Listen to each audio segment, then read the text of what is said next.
E aí pessoal, sejam todos muito bem-vindos, ou de volta, ou pela primeira vez. Eu sou o professor Pinguim, e hoje estamos juntos para mais um vídeo especial, um daqueles vídeos onde deu vontade de falar de alguma coisa diferente, de algum tópico diferente de matemática, e hoje eu vou falar sobre o dia do Pi.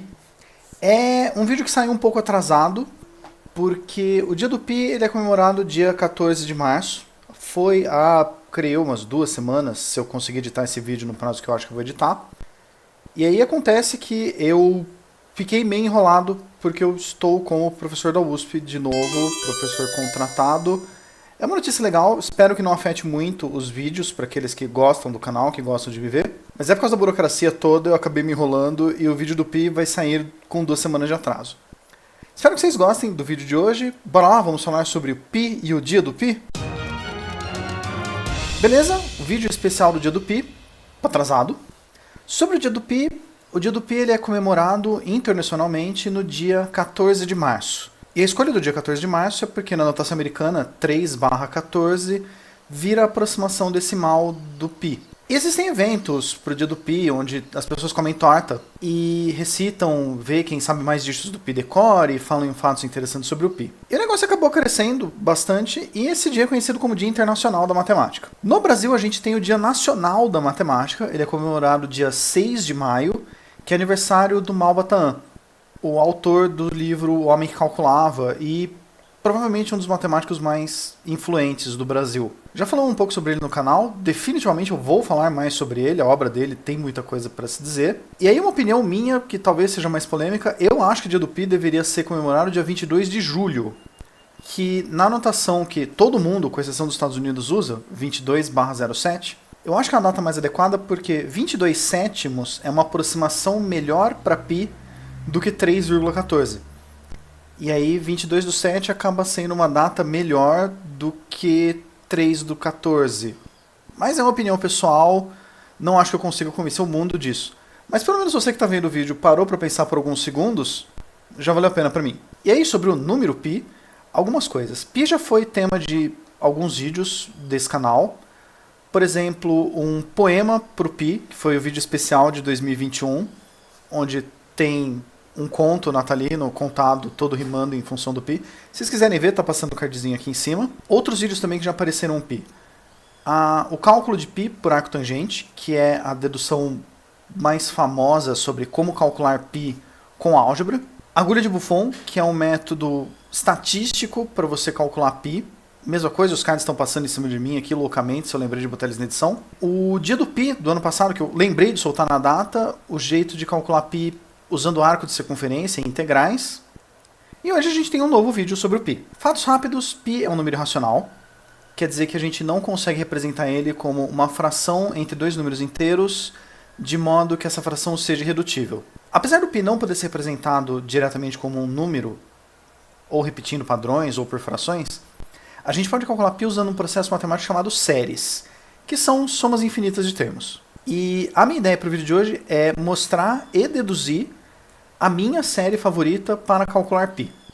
Existem várias séries diferentes que chegam em Pi, uma delas já foi falada naquele vídeo do arco tangente, já passou o cardzinho, o link está aí na descrição se eu lembrar de colocar, mas hoje eu vou falar sobre a minha série favorita para chegar em Pi. Mãos à obra, vamos fazer isso.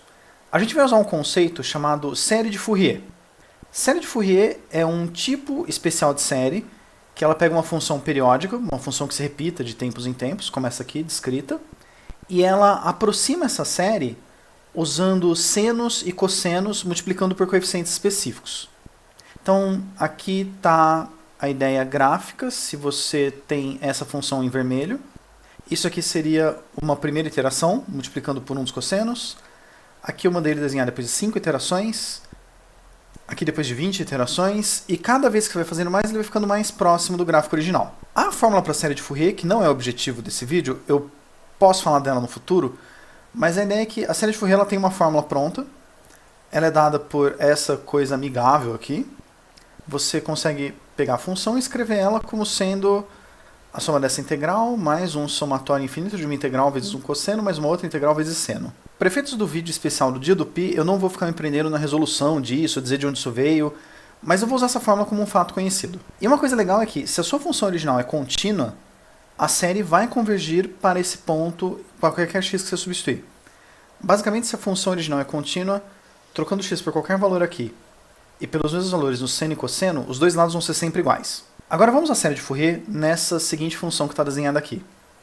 Ela é basicamente a função módulo entre menos π e π, e aí a cada 2π unidades ela repete de novo. E aí, vou pular os cálculos, mas se a gente fizer a série de Fourier, calcular todas as integrais, substituir todos os valores, fizer todas as contas bonitinhas, a série de Fourier vai ser essa aqui.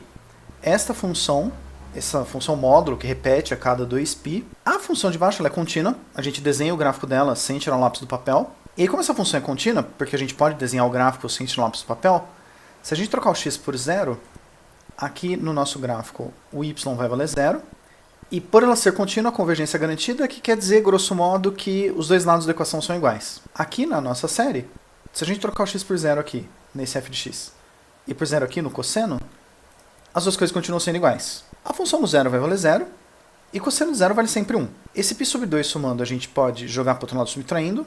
2 e π são constantes, a gente pode jogar eles para fora da série, obtendo isso aqui.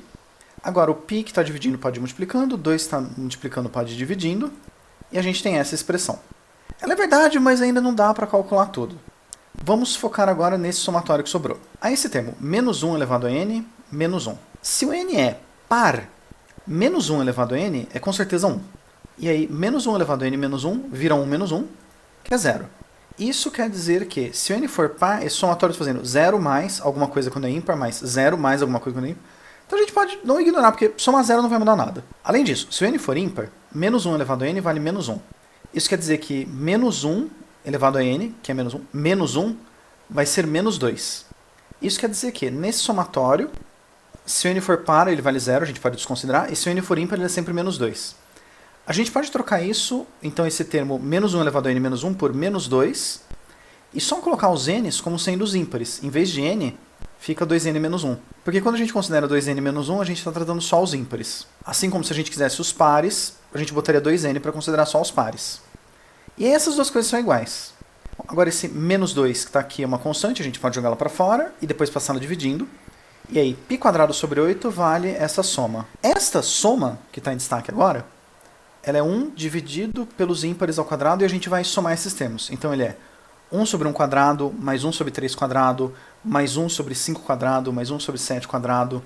E aí a gente pode passar o 8 multiplicando, e aí π² vai ser 8 sobre 1 quadrado, mais 8 sobre 3 quadrado, e finalmente tirar a raiz quadrada. Esse valor converge para π, quanto mais termos a gente põe dentro da raiz, mais próximo de π ele fica. E essa é a minha série favorita para π, razão de eu ter escolhido falar sobre ela no dia do π.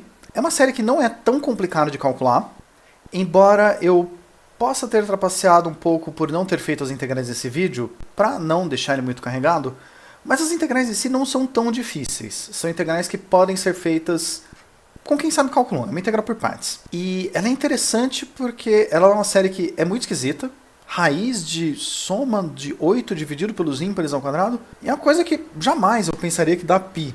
E é uma coisa bonita, π aparece em muitos lugares que você não espera. Como foi feito em vídeos passados, como foi feito hoje de novo, e como eu acredito que vai ser feito no futuro. Falando em futuro, se vocês quiserem dar alguma ideia, sugestão, crítica, deixar algum comentário, pode deixar um comentário embaixo, ou se quiserem, ó, passando aqui meus contatos diretos. E eu agradeço muito vocês por terem me visto até aqui, por terem aproveitado esse vídeo do π. Não sei se vocês vão concordar comigo da opinião de que ele deveria ser 22 de julho, mas de qualquer forma, obrigado pela companhia, espero ver vocês no futuro. Até a próxima, pessoal!